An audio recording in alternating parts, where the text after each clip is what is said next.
That was actually really funny. Like I went into OTA, it was my first event, to your point.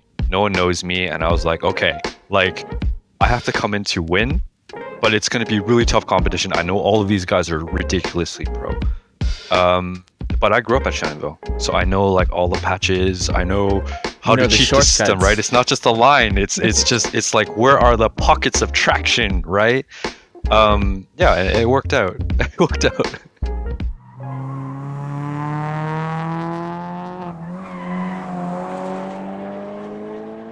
Welcome back to the Two Track Mind podcast. Today we have friend of the show, Shaun Ma, here to talk about the merits of front wheel drive as a track vehicle setup. Now, if you're a person who thinks front wheel drive is always going to be compromised and that you can't get a front wheel drive car to rotate, this episode is for you because honestly, it cannot be further from the truth. Today, Shaun's going to talk about his setup tips, alignment, tire pressures, and even the driving style required to extract the most out of a front-wheel drive car. If you have a front-wheel drive car like I do with my GTI, this episode is going to blow your mind in terms of everything you can do to set up the car and find those extra tenths. So with that out of the way, let's get into the episode. Recording a podcast on a Monday is a great way to start the week, huh? I think so. I think we have been away from the track for so long, so it doesn't matter. Everything is a blur. Life is a blur. That's true. And anytime we get to do car stuff, it's a good time. So Yeah, welcome, Shaun. Thank you. welcome. Speaking of wintertime, we actually, Shaun and I were just at TMP yesterday doing some testing, and it was kind of surreal Ooh. because who goes to the track in February, right? But this past week, there were a few days was like mid-teens, which is crazy. I mean, yesterday we weren't so lucky; it was like just above freezing, but still good enough, I guess, right? Still good enough to get some laps in. It was nice. Okay, so last week we sort of talked about like different like OTA, different series. The week before we were talking with like Jason and Data, different race cars stuff. What are you both driving yesterday? Oh, it looks like maybe I should talk about it. So it's an Audi TT. However, it has an all-wheel drive delete, so it's front-wheel drive. Okay. It's the Lucky Dog endurance race car that we're gonna campaign this year with M-Tech. It's actually their car. Um, and first time I ever drove an MQB chassis that was actually that wild. I was very surprised because your typical out of the box MQB car is very like safe, right? Very benign in the way it behaves. This is nothing like that. Okay, maybe I'm getting ahead of myself here. I was like, wait, I didn't know Shaun was driving this thing too. Okay, this is exciting. Oh, Okay, Patrick Yeah. is slow. Patrick, Yes. We all doing Lucky Yeah. Dog, man. Patrick is slowly realizing that the competition, the scene is going to be very different this year. It's like he's getting drip fed the reveal of this team that's going to be going head to head against Numi this year. Yeah. Yes. It'll be gangster, very gangster. I mean, I guess before we dive into this, because we're gonna a lot of stuff happened yesterday at TMP. Let me tell you. So before we dive into that, let's introduce our guest formally. So Shaun, for sure, very excited to have you on the show. I think this episode we're going to be talking about front wheel drive, and when I think about front wheel drive, one, I think it doesn't have as much respect as it deserves, truthfully, right? And two, there's no one else better than I know to talk about the love and obsession of front wheel drive than you. So very happy to have you here with us. Thank you. All right. Yeah. Now, of course, I've kind of gotten to know you over the past couple of years through some mutual friends. He told me never to mention his name again on the podcast, but I'm going to do it anyway. Jason Lee. So we met through him, and we ripped on him pretty hard the last episode. I think he was a little peeved at that, but it's all in good fun. So we met through some mutual friends, and we've done some lapping days together, and of course we just mentioned that we're going to be doing Lucky Dog together with M-Tech, fantastic car. But for Patrick's sake and for our listeners who may not know you as well, who are you and what do you do? Who am I and what do I do? I don't really know where to start on that. Maybe some car history. All right. Sure. So I started at a really young age doing karts. Okay. So like 14, I was racing karts. And then long story short, I got into an accident racing, and my mom and dad are separated, and my dad was having me race in secret, and then my mom found out about the accident, and she freaked out. She pulled me out of racing. So I was Wow. like, as a young kid, like really, this was like my biggest thing in my life as a kid, right? So I was like, okay, when I'm 16, I don't care. I'm going to get a car and I'm going to do this again, right? So when I was 16, I got my part-time job and I was like, hey parents, like how do we do this car thing? Like I gotta figure out how my like $7 an hour equals a car. Like how do we do this? Help me out. And I'm fortunate enough where my dad was like, look, if you can afford the car, I'll pay for the insurance. I was like, dope, let's do this. And then as luck would have it, a friend of mine had an abandoned EF Civic, so 1989 EF hatchback SI. The motor was dead, but the car was clean because it was undriven for 10 years. Wow. Right? So I took the car, and this is like circa 1999 or something. Took the car, and I did an engine swap. So I swapped in a dual cam, non-VTEC, ZC, JDM motor. And my first actual car track days was at Shannonville. Back then, Cayuga wasn't even like open to lapping. It was just a drag strip. So I would do Shannonville on like used all-season tires, and back then I would just replace all-season tires $40 at a time. Like as a kid, that's all you can afford, right? And that's how I started. And then from then, I drove every iteration of double wishbone Honda, from EF Civic through to the end, which is EK, so not that many. But in between, I had like an S13, I had like an A92 GTS, a bunch of stuff. Wow. What a history. And the A92 GTS, also a front wheel drive. Dude, you're Yeah, also front wheel drive. So yeah. just the Sylvia in between that kind of bucked the trend, but everything else was front wheel drive. Kind of. But that's like a nature of the industry, right? Like Yeah. the sport compacts that were affordable, that's what there was. Yeah. Yeah. So I got to grow up playing with the platform. To your point, I think front wheel drive is super misunderstood in terms of what it can do, because it's with a rear wheel drive car, it's very easy to come out of the box with a balanced platform that you can enjoy. With a front wheel drive car, you have to make it do things that out of the box it doesn't do. And so a lot of people just have the experience of a street setup FF car, which is nothing like a track setup FF car. Yeah. And you gave me a ton of advice this past season in OTA. And I really fell in love with the way to set up a front wheel drive car is that you can do so much of that at the track, right? Like you just start messing around, especially with tire pressures, right? That you probably wouldn't be comfortable in doing with a rear wheel drive car, but like with a front wheel drive car, for some reason, it's just like you MacGyver the setup live, and it's just something that I haven't really explored before this point, right? With a front wheel drive car. But we'll get into this and go deep on this because I think you just have a wealth of knowledge to offer folks on setup.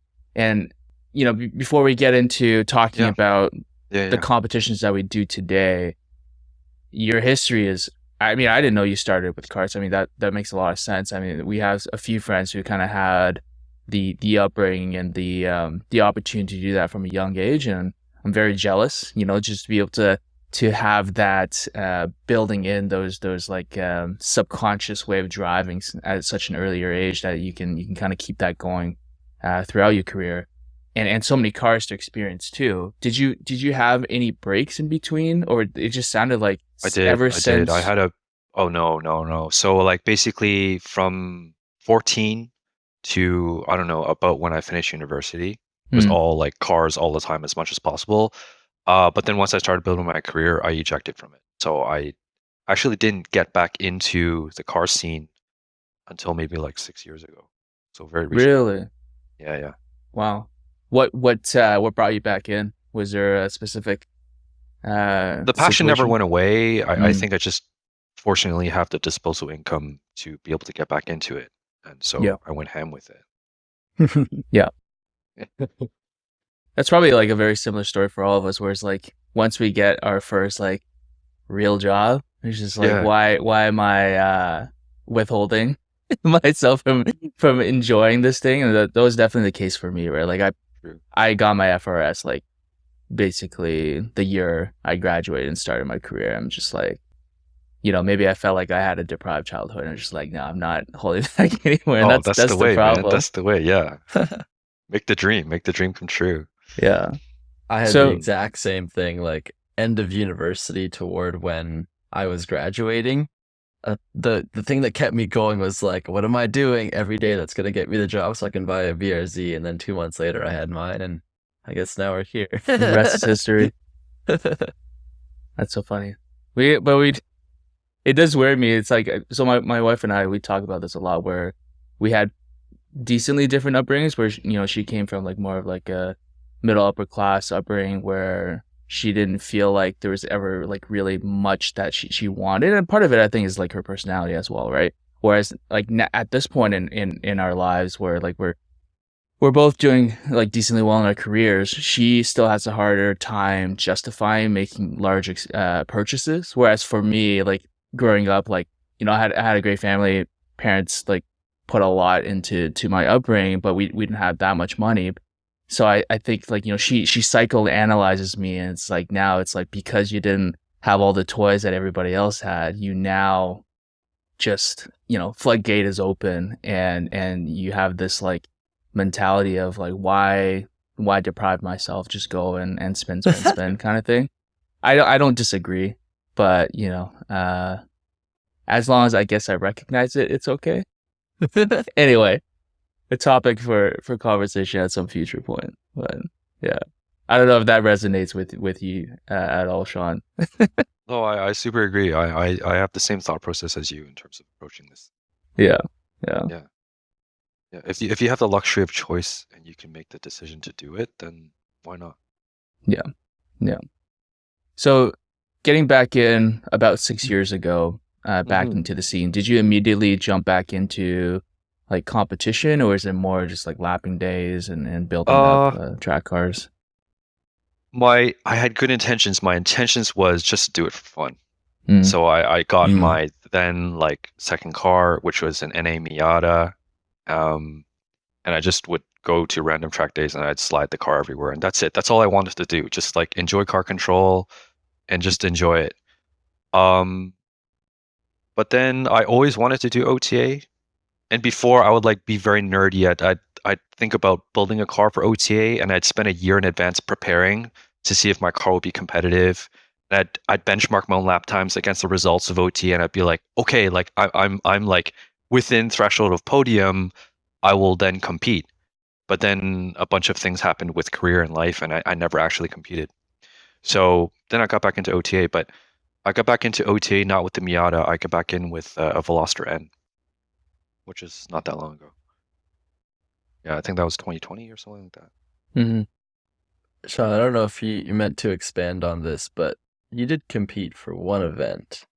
And that was, I think, I don't know if you and I had just started meeting up or if we just missed each other that day, but Shannonville, Red Veloster N does a flying time. And then they nerf the Veloster N. And I think you brought more visibility to how fast that car was. At the time, the OTA's classing system was still GT3, GT4, instead of the nomenclature they have today. And your car got bumped up to the next class. I thought, like, I didn't understand the system, but I thought, who the heck is this Shaun guy? I've never seen him before. I've been racing in OTA for like 3 years, and this guy comes in, Veloster N, sort of like unknown-ish platform, front wheel drive, destroys the lap time, and then nerfs the car and then doesn't show up again. So who's this ominous presence in the OTA scene? What's going on?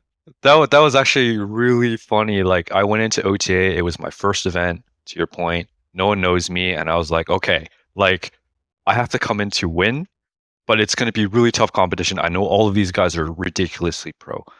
But I grew up at Shannonville, So I know like all the patches. I know how You know to the cheat the system, right? shortcuts. It's not just a line. It's like where are the pockets of traction, right? Yeah, it worked out. It worked out. Dude, you grew up And on I competed on Shannonville. a Oh, sorry. yeah. All Yeah, right. yeah, I grew up Shannonville. Like I went there all the time. Back then, track days were $80. Like inflation adjusted, like maybe it's Wow. 120 today, but like Wow. I could go so often for $80. But you did Shannonville on all $40 all seasons from the 2000s, from the 90s. That's Yeah, different level of understanding of the it track. is. It is. Eventually, I got access to then BFG R1s and Advan 032Rs. You know the X pattern R compounds. Mm, Back then, when R compounds were like 40 treadwear or 60 treadwear. Yeah. Yeah. Wow. that's all meaningless now. The Oh yeah, 200 it is. treadwear It's all category is meaningless. like everything is 200 treadwear these It days. is. It is. Yeah.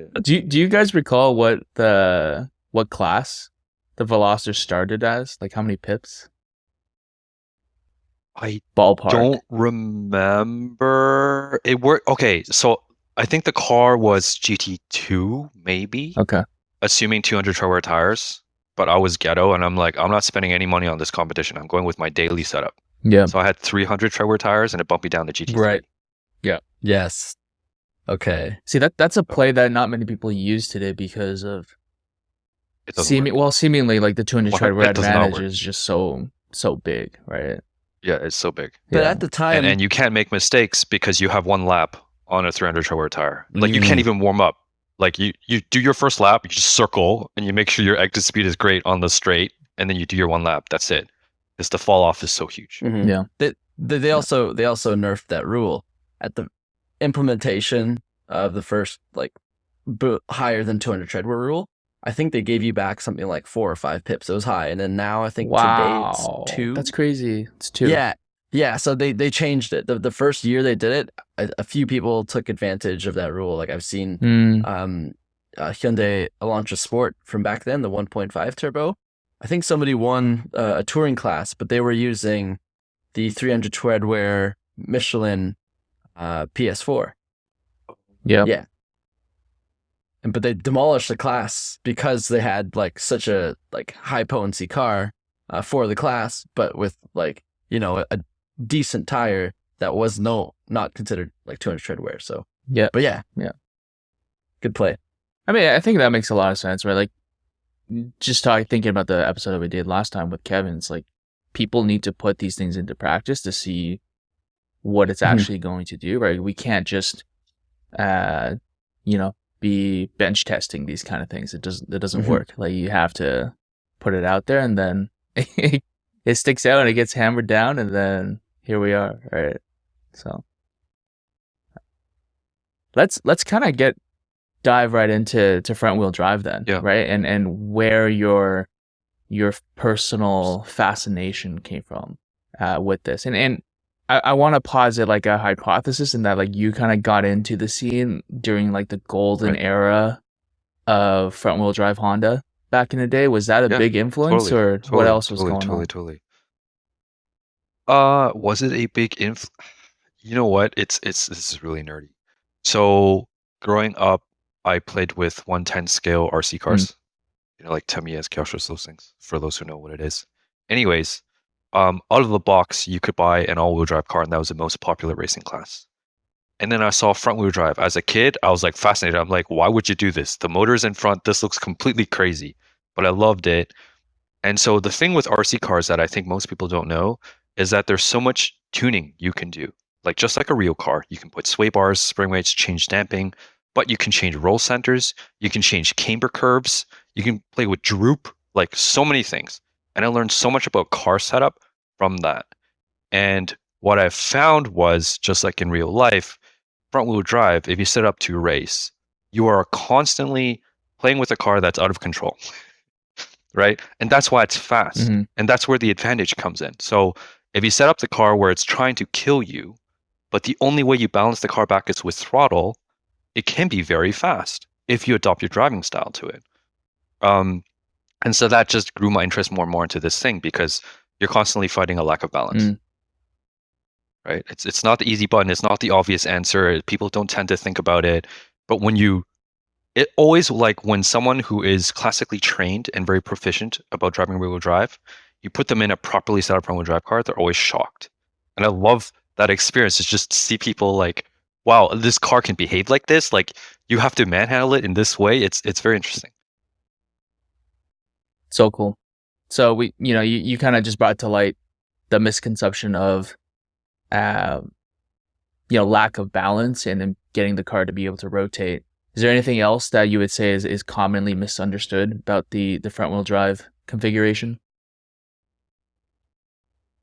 Anything else that's commonly misunderstood aside from the rotation thing? No, like look, there's actual challenges with the platform, right? There's heat saturation in the tires. The front tires are doing a lot. How do you put enough heat in the rear tires? There is only so much power that can go through the front axle before you're like wasting your time. Like there's still a lot of that. It's interesting to see the evolution in the time attack scene, where aero is such a big thing now, and you see how much aero is possible in a rear drive car. You run into limitations on a front wheel drive car just because of packaging. Really? Engine, radiator, the space between the motor and the I see. radiator. Like there's a lot of baffling and ducting that you can't really do. Like how do you V mount a rad in a front wheel drive car? There's a bunch of things like that. That's I don't know. It's just interesting. It's definitely not optimal, but it's interesting and it can be very effective. Yeah. I think at the end of the day, it wins because it has headroom to be significantly lighter, and that could be used to advantage. Where does that extra weight usually come from? Compared to rear-wheel drive car? I mean, just packaging, like the diff in the back, there's just more drive shaft, mechanicals going on. Yeah. Yeah. That's actually interesting it makes a ton of sense, right? That the front downforce can be compromised because you can't do the hood scoop ducting, to be able to pull air and just suck it down. And maybe we'll get into this a little bit, but I also wonder like how much that is necessary given the weight balance of the car. Maybe like on exits, to get the front to grip a little bit harder as you're like really throttling through the corner on the exits. I can see that a little bit, but front end grip at high speeds. Yeah, I mean, I guess we'll get into it a little bit. This is kind of interesting to think about, like how to best use that if you were to able to get more downforce on the front. Yeah. Well, I mean, I'll give you an example. So my daily driver is a TTRS. Let's consider front wheel drive because it kind of is, right? At GP, normally I set up the cars very loose for everywhere, and my car's pretty agile for lower speed tracks. But at GP, I fight high speed understeer. And a hypothesis is like, look at all the intakes on this car. It's just trapping all the air under the hood, right? So yeah, to evacuate that would be great. Yeah, I think that makes sense. Because you don't have that rear differential and drive shaft going through, you could do some pretty interesting things with aero. If you've ever seen Will Al Young's Time Attack Civic, yes, like the rear diffuser started from basically under where the driver was sitting in the center of the car, went all the way back to the rear with the rear sway bar going through the diffuser. So of course, in the car. Yeah. No, in the diffuser ducting, you have just this one bar going through it, and that's what they had to do for packaging. It's not ideal. Like you don't want to disturb flow that's in the diffuser, but that's what they had to do to have the longest possible diffuser. But they had the freedom to do so because they were front wheel drive. So really interesting technique. That's fair. That's true. Do they still have the exhaust going out the back, or did that vent out the side or something like that? I think that might have came out from either beside the diffuser or maybe beside the car fender. I'm not actually interesting. The last time I might saw as well this go car all in the way person- if the rules allow for it. Oh, he was always racing in unlimited classes anyway. It's basically do what you want. Yeah, makes sense. So now that we've kind of discussed, like, you can make front wheel drive dance and rotate, right? Yeah, a lot of tricks. What would you say is the starter pack for a factory front wheel drive today? Like, if you were to get, I don't know, like, let's say, what's most popular these days? Maybe like a GTI, right? Okay. Yeah. GTI. Yeah. Anything. I'll give us some secrets. These are OTA tips, people. So, what are free pips available that's going to be really effective? Bump stop packers, which are just plastic collars you put on your shock that preload your bump stop, so you get more spring rate, right? So that you can play with different length bump stops, which is a circle track thing. You can get completely different bump stops with different spring rates and all this stuff, different lengths. All of these things will help a lot in terms of achieving balance. And the balance I'm talking about is what happens when you get on the throttle, because obviously it lifts the front end up. How do you combat that on a relatively stock vehicle, right? So just put packers in the rear. But the number one biggest thing, of course, is alignment. And so alignment on a front-wheel drive car is going to be so shocking to people, because a lot of people will say, oh yeah, I put the toe to 0 for both axles, and it's like, okay, yeah, that's a good street setup.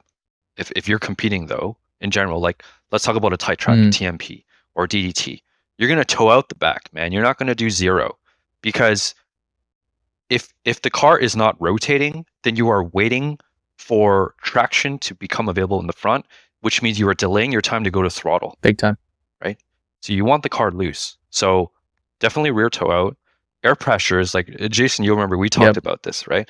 So the pressure delta between the front axle and rear is huge. Like it wouldn't be weird for you to run 45 PSI in the rear. That's what I ended up doing. In a competition 45. setting. Yeah. Right? Yeah. Yeah, wild. Sometimes you might even want to stagger tire widths, which I've played with. You might even want to stagger tire compounds, which I've played with. Like so many things. It's really weird. But yeah, the way you play with spring rates and damping also completely different. So I don't know where we want to dive into, but there's a lot of stuff. Well, what I discovered, and this just kind of goes to like, there's so many.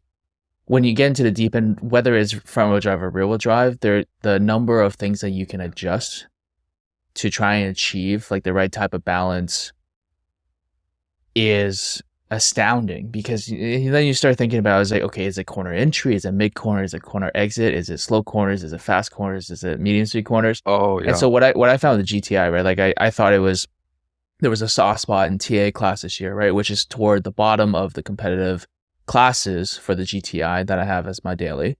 I entered because I wanted to have some fun while the FRS was in the shop. And right off the bat, I put 255 CRS square in there. And I think what I did was I just kind of started with like a rear wheel drive kind of setup, which was like, to get it to rotate, I was like, okay, front toe out. And the rear, I kept it at 0, right? Shame on me now, right? Because you're telling me I got to go toe out.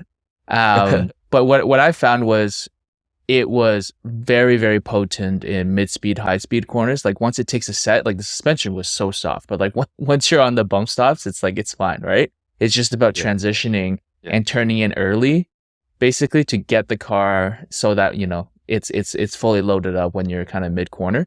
But what I did find was in slow corners, the tire would just roll over itself, right? Like it was so soft in the front that I had to wait for the car to straighten itself up and to transition its weight before I could do anything. It was just painful. It was like having conversations with people in the passenger seat while we were waiting for the car to settle, right?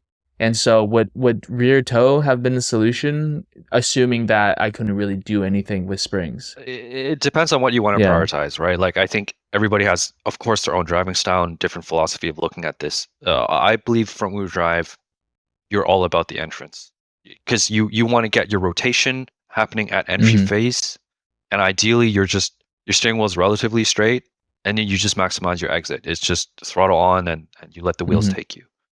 And so I tend to set the car up that way. What you're talking about is a little bit different. If you want the car to settle and you're going to maximize that mid corner grip so that you can focus on exit, then the path of getting more front roll stiffness is not uncommon for front wheel drive as well.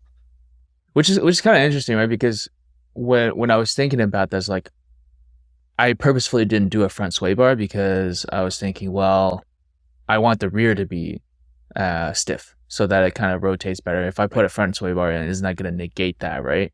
And toward the end of the season, I was like, maybe instead of the anti-dive bushings that I put in, I should have just done the front sway bar and just put it slightly stiffer than stock, so that I get free spring from at least the other side, right? To be able to get the tire to not, or at least the body to roll excessively in the front. So that was just like an idea, but I mean, or bump stop packers for 0 pips. That's like, honestly, you mentioned that, but like I don't think anyone's ever considered using I it. don't think anybody's doing it. It's a Yeah. missed opportunity. I mean, there are many motorsport grade off the shelf coilovers that come with bump stop packers Right. included. Like you like I find it strange people don't So play with can it. I But maybe it's can I get a better understanding of what happens in the system? You're adding it to the rear because you want to limit the amount of compression. Like with the stock bump stop, you have to compress the springs X amount to even reach the bump stop. Oh, right? I see. So what Yeah, is a yeah, bump yeah. stop packer exactly Yeah. doing? Okay, so it's a good question. I think there's bump stops is a misnomer because it's not a bump stop. Most cars today, I think actually every, including all Golfs, the bump stops are engaged at ride height. They're part of the suspension system. They are, I don't know, they're like a squishy foam, right? They probably add 50-pound spring rate. They're progressive. So you put the stoppers in to ramp up the progression, right? So instead of adding 50 pounds, it might add 75 to your spring rate, right? So it's just it's kind of like being a sway bar, but it's not because you're not taking weight from the other side.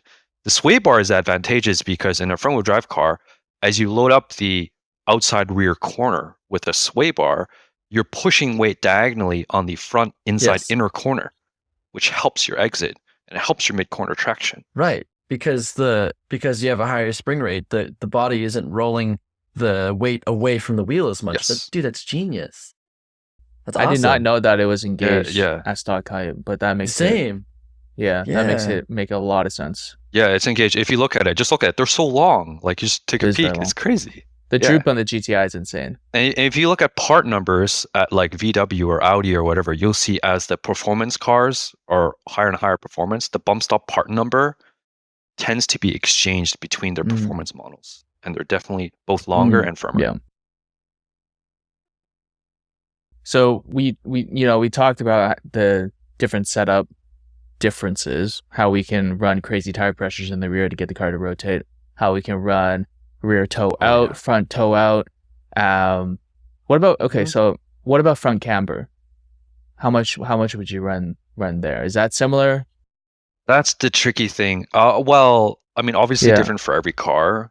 I've talked to race teams about this. I've used my own like tire power meter information for this. But to give you an idea, if it's a McPherson Strat car, -4 is probably minimum. Bare minimum. Like I can tell you on my Veloster on GP, running -4.2, I was getting a 2-degree delta between inside and outside, just 2 degrees, right? Temperature, I mean. But yeah, so talking to some of the guys who used to race R56 Mini Coopers at GP, those race teams, they would run like 5 degrees, not abnormal. 5 degrees at GP, right? And a lot of race teams, actually, we talk about toe in like points of a degree. They talk about toe in full ass degrees, guys. Like if they're running all sphericals in the rear, it's not abnormal to see over 1 degree rear toe out to make the car do things. And you see them, the cars are like in 4-wheel slides on like turn 8 GP. The car is just like, it's yawing the whole time. But it's so advantageous, right? Because here's the thing about front wheel drive that also people don't normally talk about. A diff is the most critical piece to the puzzle. Because setup, everybody can do setup.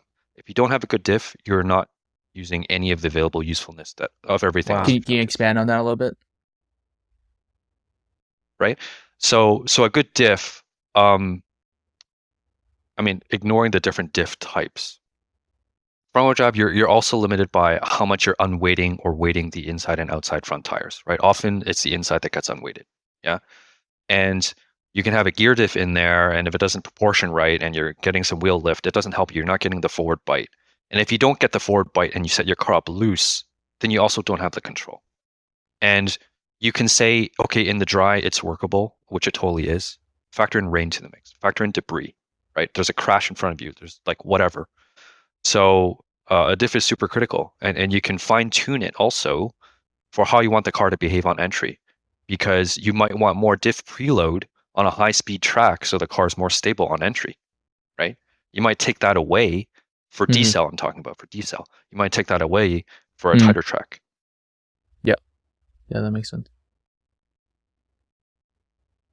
Yeah, it's huge. So that's why you see like, I'm sorry to cut you off. No, sorry, go. just finish this thought. That's why you see like the most probably capable front-wheel drive cars in terms of headroom would be like the Mark 8 GTI, because it has the electronically controlled diff, right?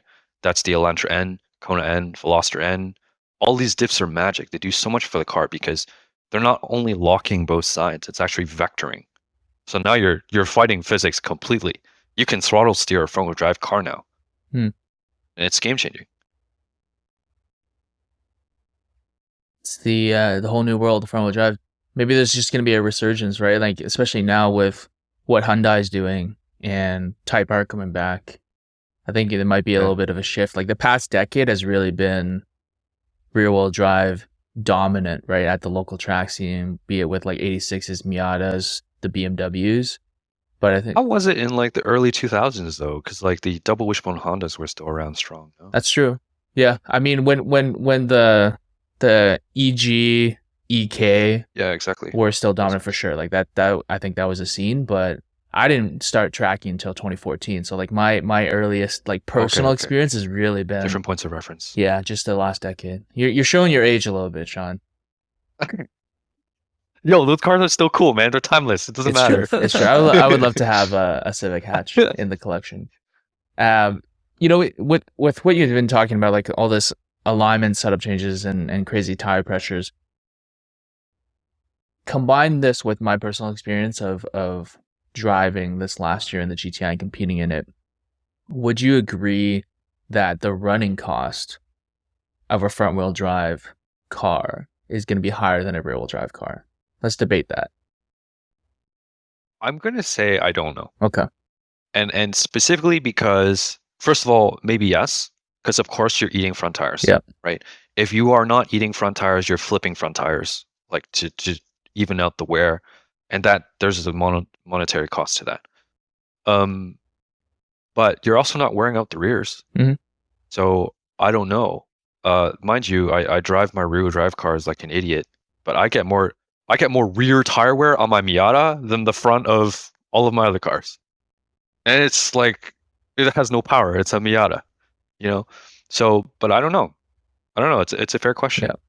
Because you can argue a rear-wheel drive car uses all four wheels way more evenly. You can balance them in corner, but the thing is, there's a driving style to that, right? Like I look at very proficient rear drive drivers, and I notice a thing, especially at GP, what some people do is instead of braking into a corner or whatever, they may just turn in and coast and use the front end to scrub speed. And their average speed to a corner is so insane. You don't do that in a front-wheel drive car, because if it's set up right, you're dying. Like you would have spun so many times, right? You don't trail brake. You don't lift and coast into a corner. It doesn't work like that. Not for those durations. So driving like that, I see their tire wear really high too. Like Drago's just a perfect example. This guy's crazy fat. E36 at CTMP, this guy does like 132s, 131s. It is insane. Crazy. Yeah. Right? Yeah. Yeah.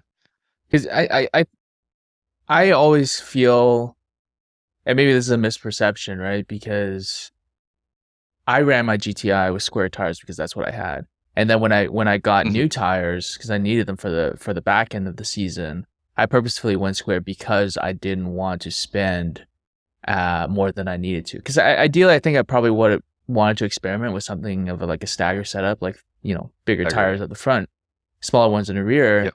And that's kind of the nice thing about rear wheel drive, at least to like the mid range of the power levels of cars these days, that most of them want square setups anyway. And so you can cross swap your tires, right? You know, front left to rear right after every track day kind of thing, and just kind of pick and choose, especially if you have non-directional tread wear pattern, which I feel like almost all the Super 200 tread wears have moved to that now.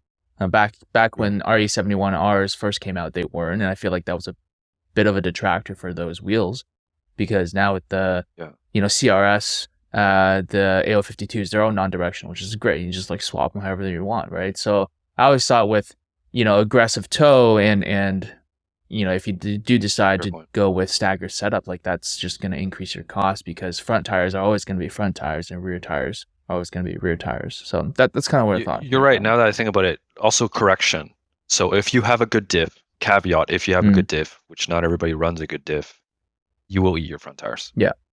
Like this year running the Elantra N, the diff tuning on that car is so worlds different than what it was on the Veloster. It is so aggressive in how it locks in proportion power. And what it allows you to do is you can get on power so early, but like mechanical sympathy, you are destroying your tires when you do that, but it's so fast. And this was the first year I ran OTA sharing a car.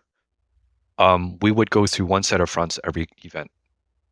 Like, and that's just like, how many practice laps do you get? Which phase of the corner? 30 minutes. Which phase of the corner was it most aggressive at chewing them? Honestly, mid, it's a setup issue. We didn't run enough camber. We ran the car totally stock, essentially. It's just camber bolts. And for the listeners, remind us what you were sharing your car. What car was this? Elantra N. Right. You guys mentioned earlier that front wheel drive nowadays does benefit from having a square setup and that you can, swap the tires, of course. But is this also a product of the diff being much better? Whereas to sort of band-aid torque steer or the other issues with weight in the front, a lot of drivers, including, we mentioned him before, Nick Maitland with his A92 GTS, he runs a 255 front 17 and a 205 rear 15. I've seen this car. So much grip at the front, but maybe the diff technology wasn't the same back then. Like imagine if that car had a modern diff, maybe would it need that same stagger anymore?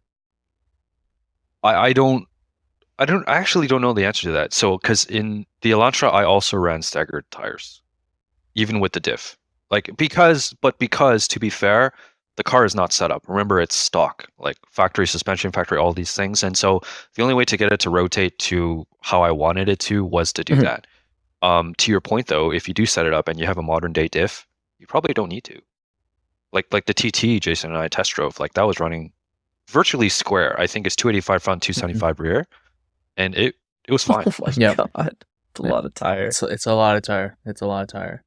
Yeah, I think thinking about endurance racing and driving the RSX, right? Also front wheel drive, also very diff dependent. We're driving it square. It wasn't as loose set up as the TT. But what I did realize, like thinking about tire wear, right? Rear wheel drive cars, when you wear the tires, it's usually from a scrubbing or slipping situation. Front wheel drive cars, you can literally chunk them on power. And that's like one thing that I kind of realized driving the RSX is like some of the slower corners, like you're always tempted to just like squeeze the throttle and then maybe the car, like the balance of the car through the corner hasn't set up or it's not straightened out enough to be able to do that. But like, yeah, it literally just, you get on the throttle, you maybe you have too much steering angle and just like you can hear it. It's like trying to bite at the pavement and you get off the track and you realize you're missing dime-sized patches in the tire from just doing that too aggressively. Wow. Yeah, I can totally see that in an endurance racing scenario. Definitely. It's true. So it's fascinating just thinking about like they really are two different setups, and I think it's beneficial for drivers, I would say, to experience both because you may learn a little bit something from each, right? Like the aggressiveness of getting back on throttle and front wheel drive and just like really prioritizing how do I get the car rotated to make use of that. Like some of that I would say still would transfer over to driving a rear wheel drive car in that like you're always thinking about how do I get back on throttle sooner and adjusting your line to kind of make that happen is, I don't know, I find that beneficial just to be able to go back and forth a little bit between the two different types of platforms and enjoy them for what they are. I definitely see that in terms from an enjoyment perspective. I don't know if it's helpful from a going fast perspective, right? Like, because a proper setup FF, like a rear drive car, you can trail brake, you can do all these classically trained driver education things. A properly set up FF car, you don't trail brake, right? Like, it's gonna bite you. You just brake late, and you get off, and anytime you're on the brake, you gotta be ready for the gas. Because that's where the stability comes in, right? You're always ready. Like, when do I go to throttle? It needs to be muscle memory. It's a little bit different. And also, I find, at least for me, the way I drive an FF car, like with a rear-wheel drive car, you make everything very round. You have broad radiuses, all this stuff, and of course, it applies to FF too. But because at least me, I need to prioritize so much the entry and to get the rotation to happen. My lines end up being Mhm. more jagged. They're almost like more triangular because like I'm having a bunch of yaw all at once, and I've made this corner into an extended straightaway, and I just Yeah. go on the gas, Yeah. Yeah. It, right? And to your point no, earlier, oh sorry, you go go. ahead. You go. I was gonna say about the RSX, like just to go back to the diff thing. I think what a lot of people don't realize, even if like a gear diff, like a Torsen or helical differential, there's tuning opportunities in them. When you buy a diff from WaveTrack or somebody, you can actually custom request. And so how these diff work is that they don't actually lock the two axles together. It's when there's a speed differential, it proportions power to the opposite axle, right? So that proportioning tends to be like a typical out of box factory diff is like 2-to-1 ratio. But you can request up to 4-to-1, sometimes even more, to get more vectoring to the opposite side. So I think to your enduro car story about the RSX, your chunking probably could have benefited with a more Yeah. aggressive bias ratio. I If it mean, was a we were joking that because we had a quafe diff in the RSX, it was probably like the best piece in the car. And over the last season, all of us were kind of thinking, it's like, it doesn't feel like what it used to. The diff isn't diffing as hard as it used to. And I think honestly, I've experienced it's this just too. like wear and tear over time. Like the first season when we drove the Mm. car, we were just like, what is this thing? Like it pulls you out of the corners like crazy. You're like a bullet train after the apex. And then Yeah. later on, we were finding it's like, it still pulls a little bit, but it's like it tracks out really aggressively, which it didn't used to as much. So I don't know. There's just been so much done to that car that it's hard to say what's really contributing. It's a problem with those diffs, right? Because the gears are basically grinding Mm. against the diff housing. You end up polishing Yeah. the diff housing, and so there's less Yeah. bite. Wow. And that's what's happening. That's what you experience. And to your point, I was like, does it actually help switching between the two different platforms? I think what I was more getting at is like when you understand how to drive a front wheel drive car fast and a rear wheel drive car fast, that working knowledge of being able to model that out in your mind, that information of like, okay, yeah. why is it faster to drive front wheel drive this way and rear wheel drive this way? That I think has you cross pollinate that. You just get a better understanding of things, just like weight transfer, rotation, front. It's probably like front rear weight balance, right, between the two, and how to get the car to rotate. That working knowledge, I think, is just like super beneficial when you just step into a car unknown, be it like rear wheel drive or front wheel drive. Maybe the tendencies are going to be a little bit different, right? Like you even said, like with the TT, right? It's an all-wheel drive car by definition, but it actually behaves more like a front-wheel drive car in terms of like how the power's put down. So it's just maybe it's more of a general observation. Is like the more cars you drive, the more setups, obviously, the more comfortable you're going to be in just stepping into an unknown car and kind of dig into your inventory of mental models of car setup to see. Oh, true. Yeah. It's super helpful. It's a good point. And then all-wheel drive is also I've a different never beast, really but yeah. tried an all-wheel drive car at the track. Honestly, I don't know the first thing about setting one up, right? Because front-wheel drive, like you set the car up, lift the wheel, it's fine. All-wheel drive, why would you ever lift the wheel? That's defeats the point, right? So how do you make an all-wheel drive car turn? I don't know. Yeah, exactly. So let's jump into the deep end of front-wheel drive then and talk about the M-Tech Auto TT that we got to drive yesterday, right? Oh, yes. What were your impressions of the car? There's kind of an interesting story attached to this. I feel so. Okay, first of all, my impressions. I drove the car. I was warned the car is very loose. Be very careful. It could bite you. And they showed the alignment sheet in advance, and it's like a pretty decent tow out number in the rear.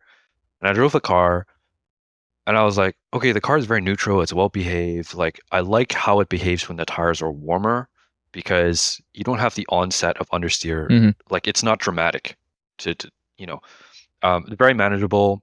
It rotates when you ask it to, and I felt that you can really trust the car and brake deep and lean on those brakes, and you know that one, it will yaw, and two, the yaw will not be so crazy it will send you into the grass. Going out of that experience, I talked to Dragos, who's also on the team, and he's a really good rear drive driver, and he had a completely different perspective. So he told the NTEP guys, like, the car's kind of scary, it's completely stable under brakes, and basically, like, I don't trust the car, right?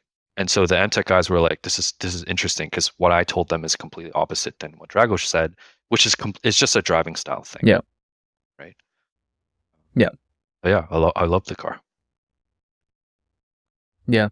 And it's funny enough, like, I'm kind of between the two of you guys, right? Because most of my experience is still driving rear wheel drive at the limit, but because of the RSX and GTI, I have some experience with front wheel drive.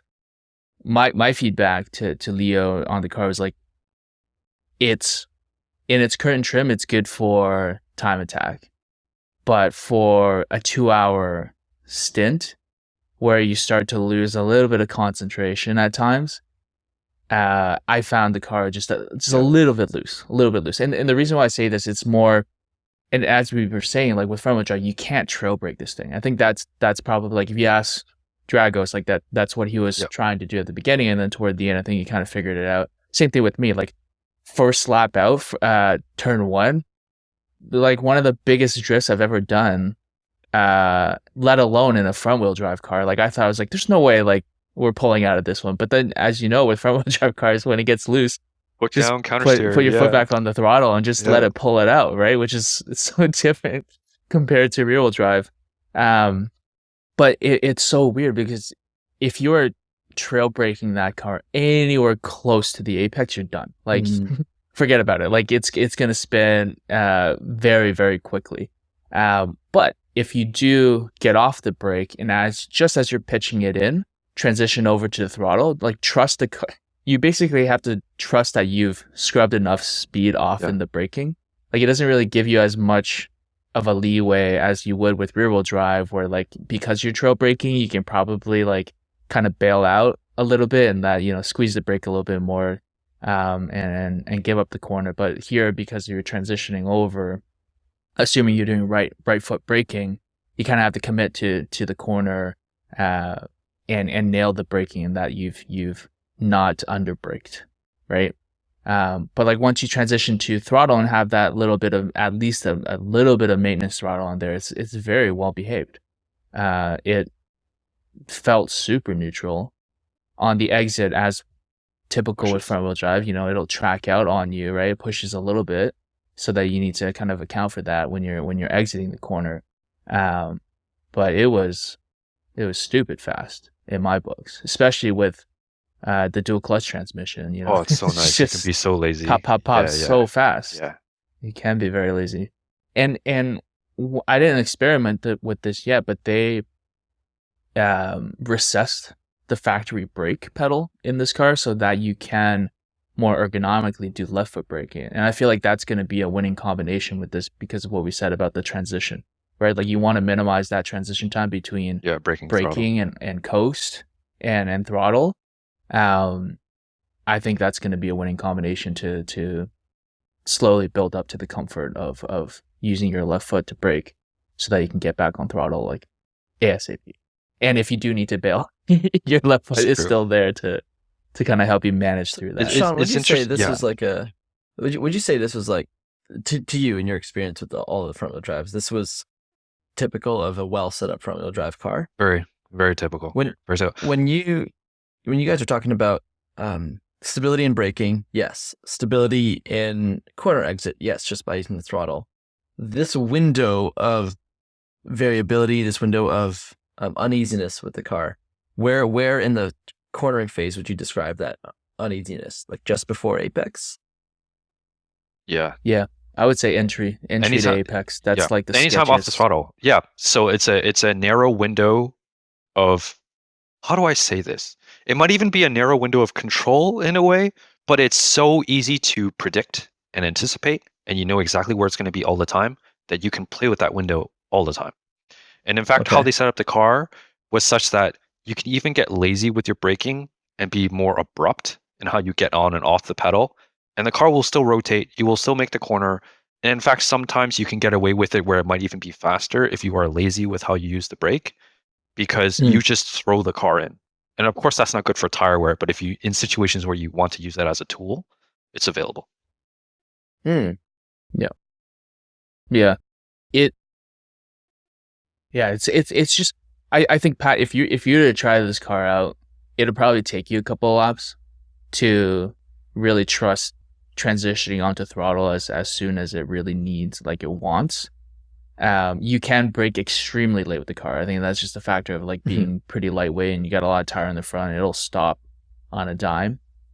When I think about the testing and which corners I actually felt like I struggled with, turn 2 was the one I felt like I always was under extracting the entry speed, because with most rear wheel drive cars, like you're kind of trail braking through, like even through apex. Sometimes I find like it's almost like a corner where you maximize the end of the straight as opposed to like the exit, because it really slows down afterward.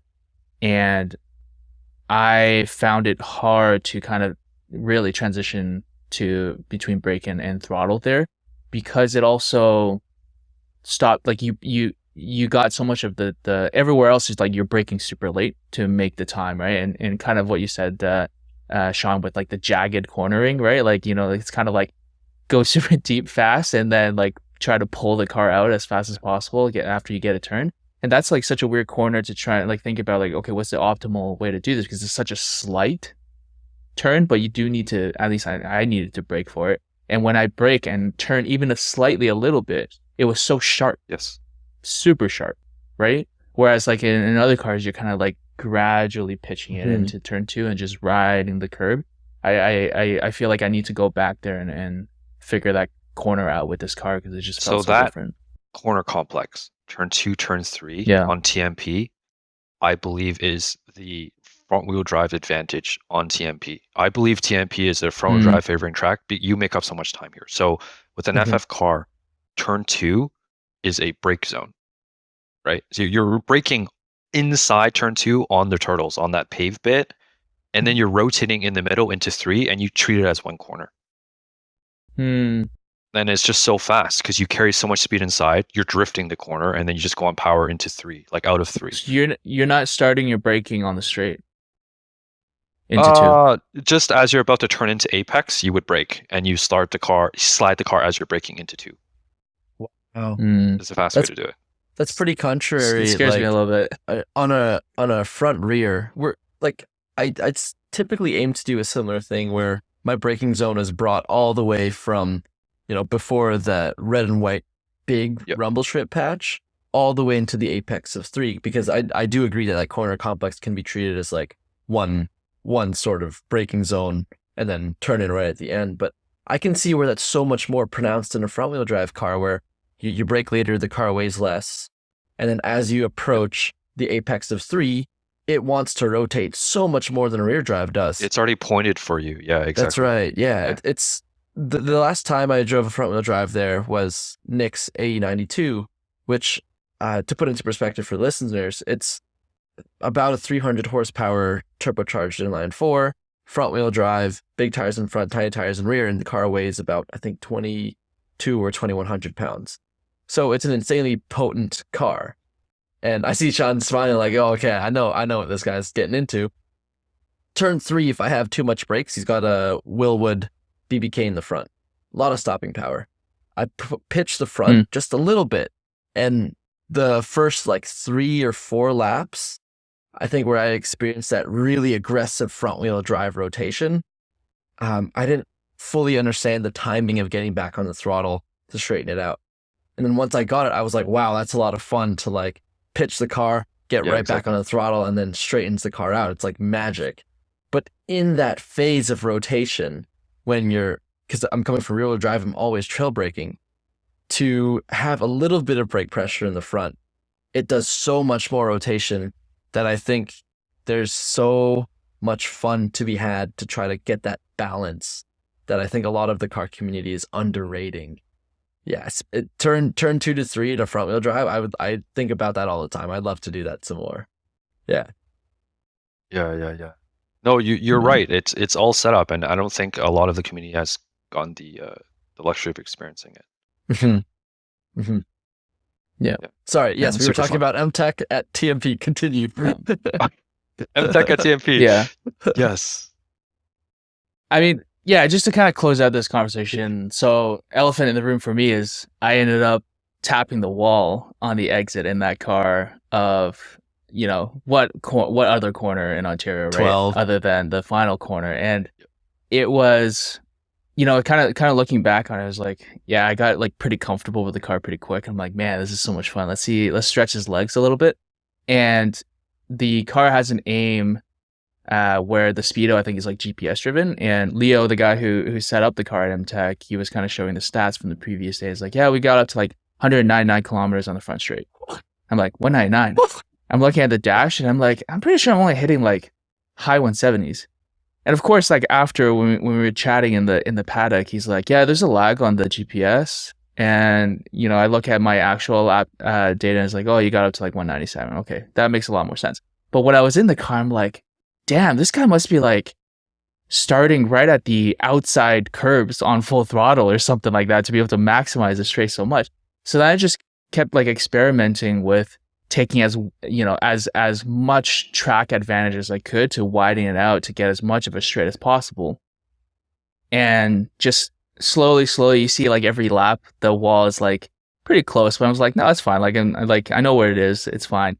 And then this one lap, the tires are getting a little bit greasy at this point. And I just gave it as early as I thought on throttle as I could. And the car just kind of like shifted out a little bit with the throttle and understeering. And it literally just like kissed the wall where, how it kind of comes back in and closes it off on you.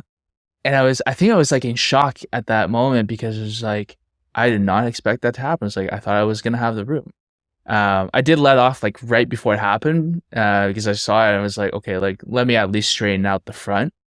And so when we got back out into the paddock and we were just looking, it's like, where's the damage? It literally just scrubbed the rear wheel arch, like the wide body kit, and the two wheels on the side like just had some curb rash on it. Now like I'll post a video of this later because it sounded really violent in the car because just like all that fiberglass scraping the side, and the steering wheel is really violent because I had a decent amount of steering input still at that point to try and like get it away from the wall as much as possible. And so what ended up happening is when the front wheel, because it was turned like this, the rear side touched the wall, it just shot the steering immediately. And luckily, I wasn't really grasping too tight because everyone was like, are your thumbs okay? I'm like, yeah, it's fine. Because, when we race the RSX, the wheel is so not straight that we're just kind of palming the wheel anyway. So I feel like that kind of helped it, like, training me as like, okay, don't grab it too tight. But yeah, what an experience. It's just like pushing the car a bit and getting really comfortable with it. It doesn't help like the previous lap turned in 18.1 and the negative delta was so big. I'm just like, okay, let's just squeeze it a little bit and then squeeze it a little bit too much. But luckily, like it doesn't seem like there's going to be too much to have to fix. If anything, like maybe some of the steering arms will have to be swapped out, but we sent the car back out right after with somebody else driving and they seem to be driving just fine as well. 18.1. Fun times. Wow. Yeah, I think this car in the summer with an open diff, they did 16s. Oh my God. And I feel like even yesterday, if we had more time in it, yeah, I think 16s would have been reachable. Because like even with my sloppy driving, I was like, yeah, this is a 17s car, like first session out, no problem, right? And once the track got a little bit warmer and the conditions improved, I think somebody would probably hit 16. Wow. But for your sanity, Patrick, don't worry, we're detuning. I was gonna ask, is car. that the Lucky Yeah, Dog it's tune? not. It's not tuned for Lucky not Dog. Lucky Dog No way. specs. No way. I think It's ridiculous. Lucky Dog spec should just be like at most a 19. At most. Yeah. Probably high 20s is ideally where you want it. Yeah, I think it's just, turn down the boost. That's all it really needs. Yeah. Mm-hmm. Wow. What retired the car for the day was actually the battery came loose. I think that the kissing the wall gave the battery a bit of a lurch. It's like one of those OEM like 70-pound lead acid batteries that not all the tie down straps were being used, and so when the strap went, it was just being held on, I think, by the negative terminal, and then the negative terminal just snapped. So okay. Yep. Yeah, so silly way to end it, but also a good thing to have discovered before. Yeah. Like, Yeah, you know, good learning for going Lucky to a Dog. race. Big time. Big Yeah. time. We probably wouldn't have passed tech with the way that the battery was strapped down anyway. So, but better to deal with it now than later. Fair. Wow, that car, I remember, you guys, or the MTech team at the time, did Shannonville earlier this year, first event. They were having issues with, I think it was the ABS system or the traction system, trying to manage that. I have a question about the car. I do understand it's a all-wheel drive converted to front-wheel drive. What sort of complexities do you guys know of that they had to work around? Like, were there computer issues that were expecting wheel speeds, and then now there's just not any wheel speed like control back there because there's no diff? Like, what does that look like? I don't know. That's a good question. I don't know. Yeah. Do you feel those Actually, complexities in the car though? Do you feel like the car is like, it drove smooth? yeah, It drove fine. okay. Like it's throwing, like it will default delete stability control, traction control, which you don't want anyways. But it's not behaving weirdly because it's missing the rear axle. Okay. Yeah, I don't know on the tuning side what needed to be done, but I know from the mechanical side, it sounded like it was like a pretty straightforward delete, like just remove things. Okay, cool. Other than the the looseness on entry, I think the only other thing that I really took away as being like, wow, that was different than what I was expecting, was the steering weight felt a lot lower than I thought it was going to be. Like 285 in the front, you'd think that they would have a decent amount of resistance, but for some reason, when they aligned the car, it only has like 5.5 degrees of caster, which MQB usually is a high sixes, right? 6.5 to 7, somewhere around there. It's like, for example, the GTI has ridiculously heavy steering feel, and it really doesn't need to, but it's just because of the front camber being so caster being so aggressive. So I don't know. I would have thought the TT would have had a much more heavier steering feel. I don't know if you feel the same way about that, Shaun. Fair. I did expect heavier steering feel as well, but I mean, aside from that, just to comment on the TT and comparing to GTI, the front suspension geo on a TT is totally different. And I think a lot of people don't know that. Different roll centers, the knuckles or drop knuckles, the track width is different, the camber curves are different on the front axle of a TT. So even though it's in QB, they really went with a different suspension philosophy, given just for the front. Yeah, I see. Makes sense. I mean, if you're paying that much for a TT, it better be a little bit better than a GTI, right? Yeah, exactly right. That's still a max strut front car, right? Max strut front. It was shocking when I saw the car because I'm like, this car looks like it's cheating. Like, what the heck? It looks like a TT Cup car. Like, what's it doing in Lucky Dog? It doesn't make any sense. And then we learned, oh no, it was a crashed base TT. They deleted content and they bought knockoff TT Cup car random parts to make it look pretty. But like, I was like, okay, cool. It's kind of gangster. It does. It does. When they pulled up to the paddock at Lucky Dog, like enclosed trailer, car looks great.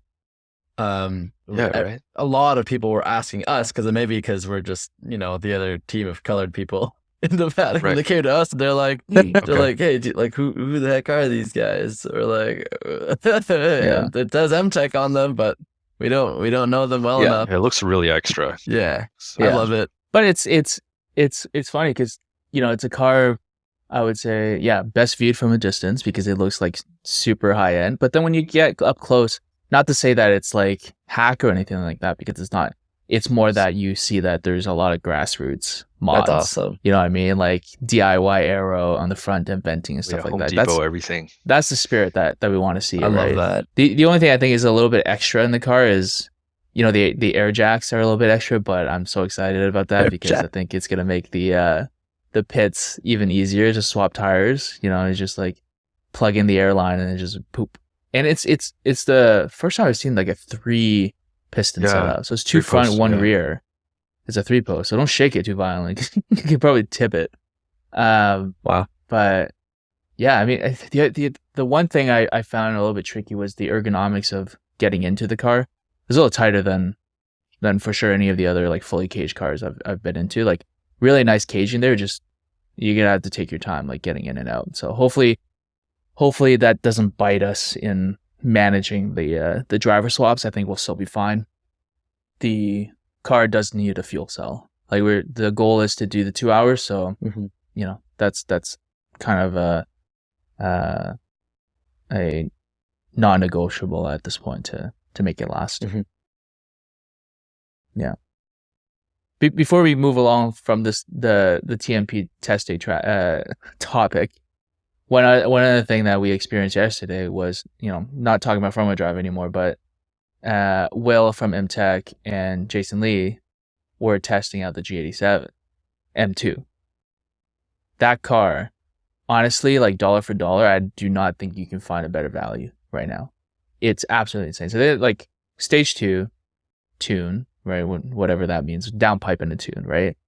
On the internet, I remember seeing from other tuners, like that's like a 700 wheel horsepower setup. It just goes out there on like 2 seasonal CRS, first session 15s, second session 14s. My God. It's absolutely insane. Absolutely insane. It's a rocket ship so fast. And, nowadays, like we kind of talked about this in previous episodes, like if you want something fast out of the box, like minimal modifications, like it's really hard to beat the BMWs on value at this point. And it does feel like the G87 is an evolution of the F series and that it wasn't just like a small change, right? If you watch like Jay's video on this, he kind of goes through it, but it just feels like a different car. And some of the motorsports modifications coming to a factory car, and that like what I think is really cool is it has traction control trim. Factory. That is really cool, right? Like most cars have 3-stage at most, on, sport, and off, right? And the G87, I don't know, what is it, like a 10-level trim or something like that? It's pretty cool. You got a knob or something, like a roller. Oh, it's touchscreen. Oh, the experience. What happened? Yeah, it's true. Maybe you can map it, but like you can get like the Zestec wheel or like the there's like a few manufacturers where they've kind of cracked the OEM CAN communications that you can put it onto like a sim wheel style trim. Gangster. Right? Yeah. Sean, what do you think? Is that enticing enough of a car for you to think about getting I actually love the rear-wheel car. drive again? I had a student who had the car and I got the chance to drive it, and it's the best dual personality car I've driven, where if you want to drive precise and rocket ship fast, you can do it. It's so driver adjustable without needing to do anything. It's just change your driving style. It's incredible. But it's also indicative of the current direction of modern vehicles, where they're so content heavy and safety heavy that car weighs what, like 3,800 pounds or something? Something like that. Like running cost is not going to be fun. And how many laps do you get before you get major grip fall off on your tires? Like it's not that great. As a time attack car, amazing. As like a fun track toy, I don't know. Yeah. I've always had my reservations on tires for sure, but like when people have shown me like the price for rotors, even if you get like BMW rotors, so a lot of people, I feel like, swap out the brake kits from factory to an aftermarket one, mostly for cost savings, right? So the cheaper rotors are, going from like carbon ceramics to irons and stuff like that. Like but you eat rotors fast at that speed. So my TT is not a heavy car. Last year I went through one pair of front rotors. That's an easy like $1,400. I barely take that car to the track. I have all these other ones. Like I don't drive that one very much. It's expensive. Yeah, and we're used to like $200 rotors, less than that. $200 for a pair. Or 80. Yeah. Miata price. Yeah. It's a different world. Yeah, exactly. Amazing car though, for sure. Yeah. So entertaining, so good. Yeah. Looks I'm a little bit sus on, but Yeah. And it grows on you. I like the rear. The front, I think it's agree. growing The on rear me. 3/4 is Yeah. So those hips. And speaking right. speaking of adding cars to the collection, right? From what I know, from what people have told me, you have quite the large collection of cars. Like most people have like, one or two maybe that they can take to track. Yeah. But you care to tell the listeners what's currently in your possession? I have an NA Miata. I have an NB Blah, blah, blah, Miata, blah. which the NB and NA, a lot of people say are similar. They're not. If you drive the Mm. two, chassis stiffness, the bump steer is different, the front roll center is different, the rear battery location is different, and it translates to so much on the track. So my favorite to Yeah. drive is the NB. I also have a 2013 Mini Cooper GP that I share That's with so my cool. friend Tim. That car's Yeah. super fun. Elantra N, TTRS, and that's it. That's it. No Civics right now? I thought you had a Civic too. No. I had one. I had a EK hatch that's like all Type R everything. I sold that recently. Recently, I see. Yeah, Just to make yeah. space for something no, else? it's or- one of those things where like that was a car growing up I wanted. I never got like not at that spec. And I'm like, okay, I'm I guess an old ass human now, and I can afford to buy it, so I buy it.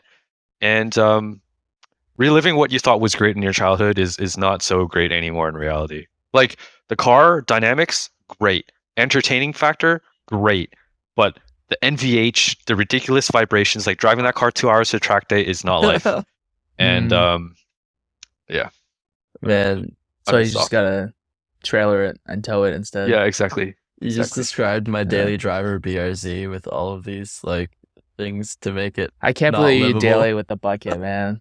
Yeah, I mean, Yeah. Yo, that's gangster though. That's I gangster. mean, daily with the bucket and Jason's like super stiff engine mounts and all the other like. Oh, I told you it was oh gonna my be stiff. gosh! the engine mounts are crazy. Yeah, The bucket is fine. The bucket can be comfortable, but the engine mounts, it's yo. unlivable, but I'm living with it. Oh wow, it's unlivable. Yeah. Wow. I can't even have a conversation with my girlfriend in the car. It's like we have to turn down the music, but then we just hear road noise, and then like generally I like You guys- Let's pack Oh the wow. the earplugs for the yeah, ride. Exactly. Yeah. Oh my god. Mm-hmm. We talked about the G87 kind of ushering in this new era of rear wheel drive, right? It's reasonably affordable, I would say, right? It's still probably like 100K Canadian out the door to get a car like that right now, Mhm. right? What do we see as the future of front wheel drive? Where does it go from here? We see the Elantra N, we see the Civic Type R. Yeah. What do you think is on the horizon? In terms of like new things in the pipeline, that's exciting. Yeah. Oh, interest. I think Hyundai is the one to watch out for, right? For Yeah. those who don't know, they hired Albert Buhrmann, which was the original lead engineer for a bunch of BMW M products. And they gave him, it's very rare in companies, we know this, where in the industry, one lead engineer is given free rein to do whatever the heck you want to do.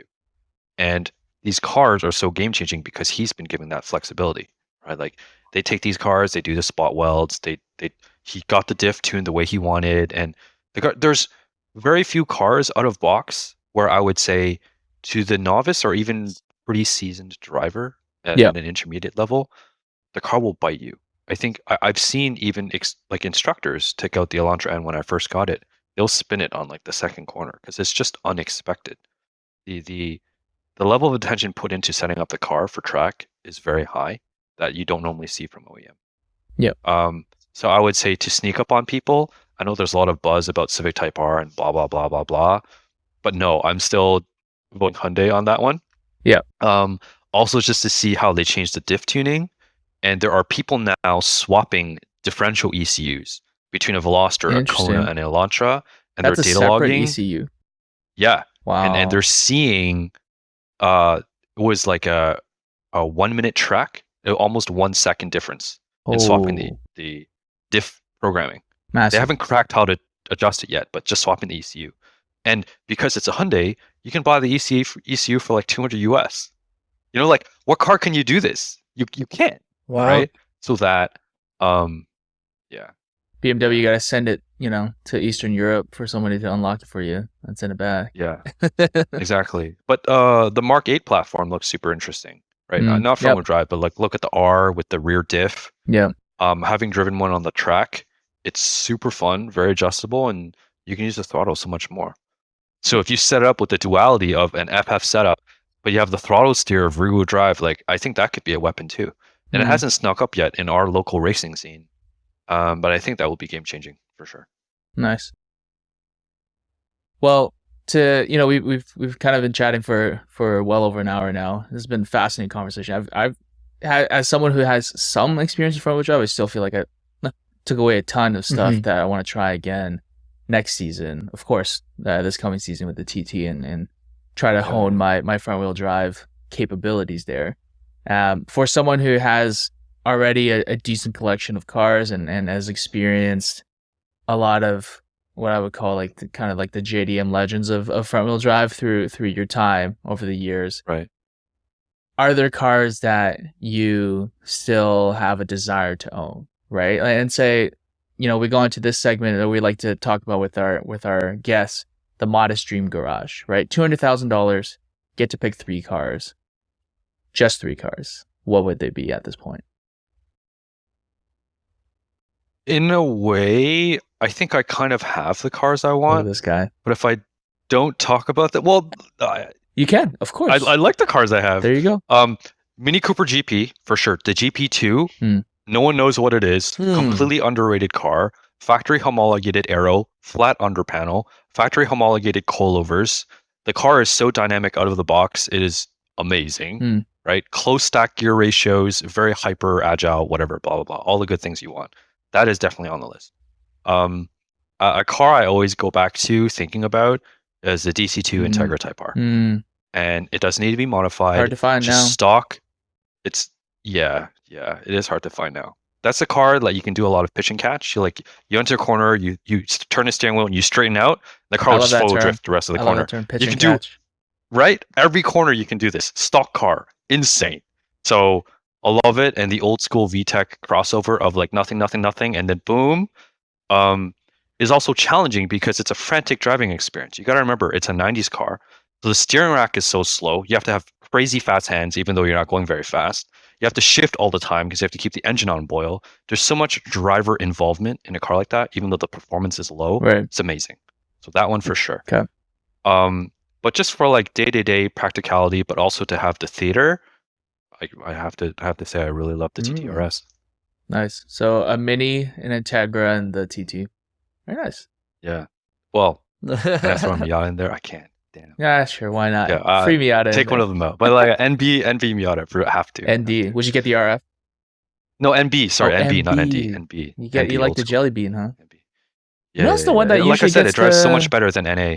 That's the one that usually gets the most hate. Well, it's the NC, right? Isn't it? The NB? big fat one. Oh, that's true. It's the NC, it's a little heavier, the big fat one. But I feel like when it comes to like out of the box driving experience at the track, right? Like the MB is like, people's like, oh, it's nothing special. Maybe I'm wrong. I don't know why you can fit more tire under an MB than an NA. I see. It has a better motor. It has the suspension updates that I just talked about earlier. It's a much better car. Yeah, they all do. I think the NAs didn't have them with the. They all do. Well, they're all available as an option. Yeah. Gotcha. But yeah. Well, this has been a ton of fun. Before we wrap off, Shaun, anything else you want to mention about front-wheel drive or any-wheel drive or anything? Nothing to mention about any-wheel drive. You guys are heroic, I have to say. Like, when I met Patrick first time in person, I told him, like, I'm your biggest fangirl. Like, I follow you all the time, like, from YouTube videos. Jason, you too. Like, both of you, when I first discovered your track analysis like walkthroughs, and you would pause and you would circle stuff and you'd be like turning at this weed and all this stuff. I'm like, wow, the level of details these guys put into educating the local scene is insane and also unprecedented. So I love the content. You guys are crazy. Appreciate it, man. It's crazy good. Yeah, the weed turn in, man. That's what we struggle with, because that's only good for like right? half a season until they landscape, exactly. and then you're like, oh, I gotta pick another Amazing. one now. Yeah. That's hilarious. Well, it's been great having you on the show, Shaun. I appreciate you jumping on Yeah, a thanks, Monday and guys. having this conversation. It's a great way to start the week. Yeah, thank you, Sean. Hell yeah.